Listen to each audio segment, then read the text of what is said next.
For deaf athletes and fans, the sporting experience is different. Now, the Florida Gators are definitely not short on Heisman-winning quarterbacks in their history.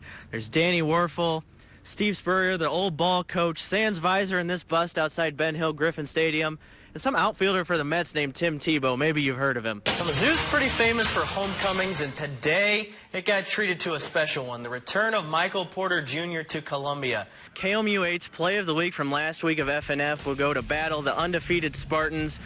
The dynamic duo, Brevin Tyler to Javon McQuitty for a touchdown. Now, it's often said that sports and politics don't mix, but on this inauguration day, we're going to try to make that happen in a fun way. What do you think a presidential cabinet of current Mizzou athletes would look like? Secretary of Transportation, how about the man who ran for more yards in a season than any other freshman in Mizzou football history, Demarie Crockett? Mizzou athlete president is none other than Jaden Cox. Folks here in Gainesville are just ready for some football this weekend after last weekend's contest against LSU got postponed due to Hurricane Matthew. I talked with Robbie Fabry, Blues forward, after the game. He said he's never experienced anything like this before. The crowd was so loud. I asked him if you still had it in you to come out and run some routes for Jefferson City tonight, because I know you're an old Jay yourself. And he shut me down. I tried, Jim. I tried.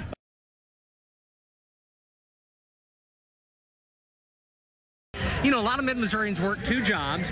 Sometimes they're better at one job than the other. You've got the story about a guy who has to be really good at both jobs. Definitely. Well, Coach Matt Maurice may help plan for touchdowns on Friday nights and lead the freshman team on Monday nights. During the day, he's planning how to keep us safe with the help of a four-legged friend.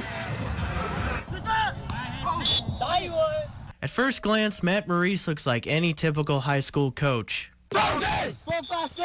When you dig a little deeper, you'll notice there's something different about this coach patrolling the battle sidelines. I came and I seen him in the police officer suit, and I didn't think he was one of our coaches until they told me. I was like, who is this? Like, why is he here? Yeah, and they told me he was my coach. Maurice is not just any police officer. He's the K-9 sergeant for Troop F of the Missouri State Highway Patrol, driving the roads of Missouri with his coworker of 8 years, Rocky the German Shepherd. While his day job may entail anything from helping fix a flat tire to chasing down bad guys, Maurice says his other job as coach is just another way to give back to the community. For me, it is my taking something that I know, something that I enjoy, and trying to better the community that we serve. The motto is always service and protection. You know, well, the service for me is doing stuff for the community, i.e. coaching here at Battle. It speaks of his character, number one, and it shows how much he cares about his community. You know, guys like him are guys that we need in our community. He really does a great job of developing character in those kids, and that shows from, you know, him being a highway patrolman. I think it says a lot. I think he cares about this program that we have, and he cares a lot about us and what we have for our future. For Maurice, the long fall days spent on the road with Rocky and on the field at Battle are all worth it. I hope it's the fact that the kids got something out of it. They've learned something more than just football. I try to bring life experiences, not necessarily what you do in my day job, but bring them experiences that will help them grow into adults, help them see the bigger picture than just playing football. Jim, quick update on both of Coach Maurice's jobs. He's led the freshman team to an undefeated season so far. Last game coming up Monday against Jeff City. And his pal Rocky set to retire in the spring after 8.5 years of service.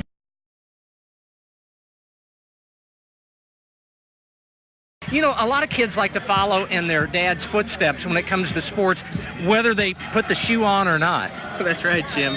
For Hickman kicker / punter Andrew Wheelhand, it was never too late to enter the family business. Too often, the kicker is the forgotten man. Either the hero or the GOAT. But Hickman kicker Andrew Wheelhand has an unforgettable mentor on the sideline, his dad. However, this is no ordinary dad. Tom Wheelhand is a name well known to Missouri Tiger football fans. Tom kicked and punted for Mizzou from 1984 to 1987 and holds a nearly 70% field goal percentage as a Tiger.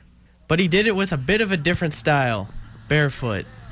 And I always ran around barefoot when I was a kid, and I just started kicking balls in the backyard. I feel psychologically that if I kick barefoot, I kick it farther. Tom's greatest claim to fame came against Colorado in 1986 when he nailed a Big 8 and Missouri team record 62-yard field goal.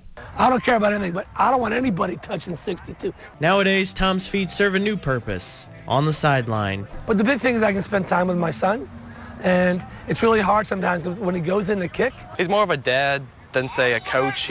Like, I just talk to him about my day, and he's like, all right, Andrew, time to kick. Let's do this, and then we can talk after we kick. You know, it's like it's more father-son time than coach-athlete time. Joining the family business was not always a sure thing for Andrew. The Hickman Jr. has always had a love for soccer and plays on the Hickman team. Football head coach Devin Brown has allowed Andrew to practice and play on both CUPE teams.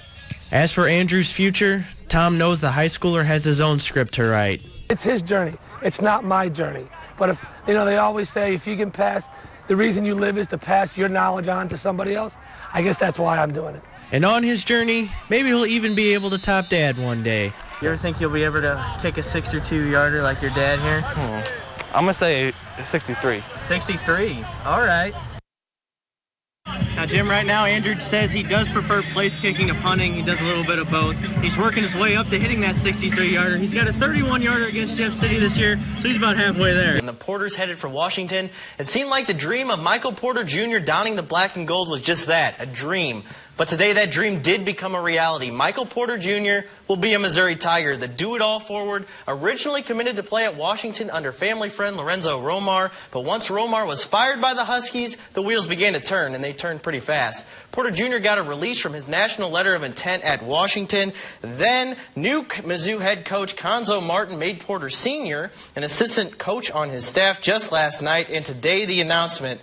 And more excitement than this Tiger program has seen in quite some time. We'll have much more on Porter's decision coming up at 6 and 10 on KOMU, so stay tuned. St. Louis Blues entered today as one of the hottest teams in hockey over the last 10 games. They compiled 15 points in that stretch and sat only 2 points behind Chicago for first place in the West coming into tonight.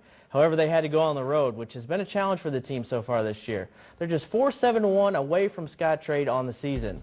Former Wild head coach and future Blues head coach Mike Yeo back in Minnesota tonight on the Blues bench. First things first, let's get to a fight. Blues enforcer Ryan Reeves gets into an early scrap with Curtis Gabriel. He's able to get in a few good rights before they're separated by the officials. Big forward, obviously one of the best scrappers in the league for the Blues. Now to some scoring. Matt Dumba takes this pass at center ice. He glides into the Blues zone and buries it. Wild up 1-0 in the second. Then it'd be Nino Niederreiter, one of the best names in hockey for Minnesota. He scores this spin-around goal from the point. Minnesota goes up 2-0.